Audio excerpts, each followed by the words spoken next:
Hi, my name's Jennifer, and this is my adoption story.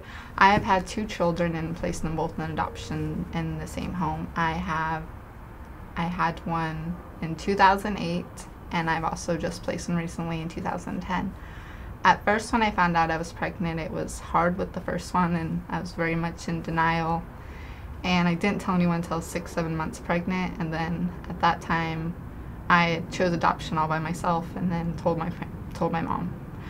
And then I met the parents, and it was a really good experience, and the agency I with was really good, and they made sure I was comfortable with everything and that everything went smoothly, and they really did go to my needs and the adoption parents' needs. With my second one, I got pregnant on accident purpose for them because I really loved the family and I just wanted them to have the same siblings and stuff.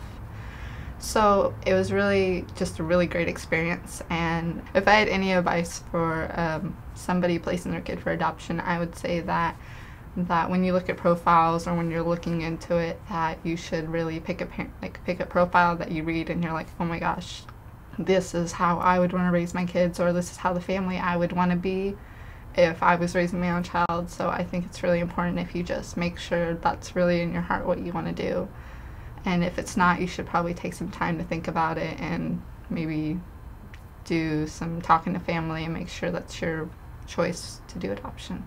My mom asked me at first why I didn't get an abortion, and I told her I didn't believe in it and I was raised against it, and so I told her that I wasn't ready to have a baby and neither was he. And I think just because that you get in that situation that people shouldn't use abortion as birth control. You should take better means into it, and there's lots of families that need babies, so why not make a family?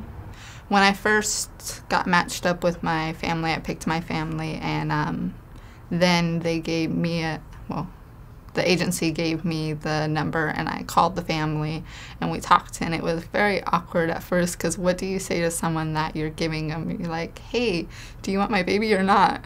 So it was very uncomfortable. Then we decided they would fly out next week, and then we met, and it was really good to meet because at first I was sure I wanted to do adoption, but I was unsure if they were the parents, and I wasn't 100% set on them. So when I met them and we clicked, it was just perfect, and we sat there for 3 to 4 hours just talking. So it was really nice to meet them, and very uncomfortable, but it was very nice to get to know them before I gave my baby to them. When I found out I was pregnant, I told him, and the birth father actually is the one who got the pregnancy test, and I texted him and I said, it came out positive, I'll tell you in the morning what the next one says. And I told him that I wasn't ready for a baby, and he said, you know what, I'm going to let you decide what you want. If you want to keep it, we can handle this. If you want to do abortion, I'll be there for you. If you want to do adoption, we can go ahead and do that. He goes, it's really up to you. So he was supportive either way I went. When it was delivery day, for both children, the adoptive parents were there for a week in advance because I was induced, so they were there just in case I went into labor on my own. So we spent a lot of time, and I didn't have the adoptive dad in there because it's very uncomfortable to have a male that I don't really know in there while you are very exposed. But I did have the mom in there. She cut the cord. She was very much involved. And as soon as the baby was born, the dad was brought in the room. He just wasn't there for the whole pushing out process. So with the first one, I was very disconnected from him because I knew he wasn't mine, and I didn't want to allow myself to get connected. And at that point, I wasn't so sure if I wanted to be part of his life, how open I wanted the adoption.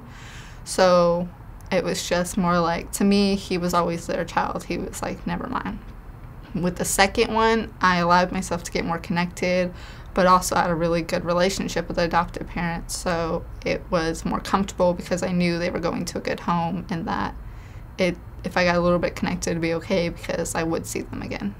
In the hospital, the adoptive parents stayed in the room with me while I had the baby. The first time, it was really good because I could barely walk, so I wouldn't have been able to take care of it, so they took shifts at staying in the room with me, and one would go at the hotel and sleep and then come back and stuff.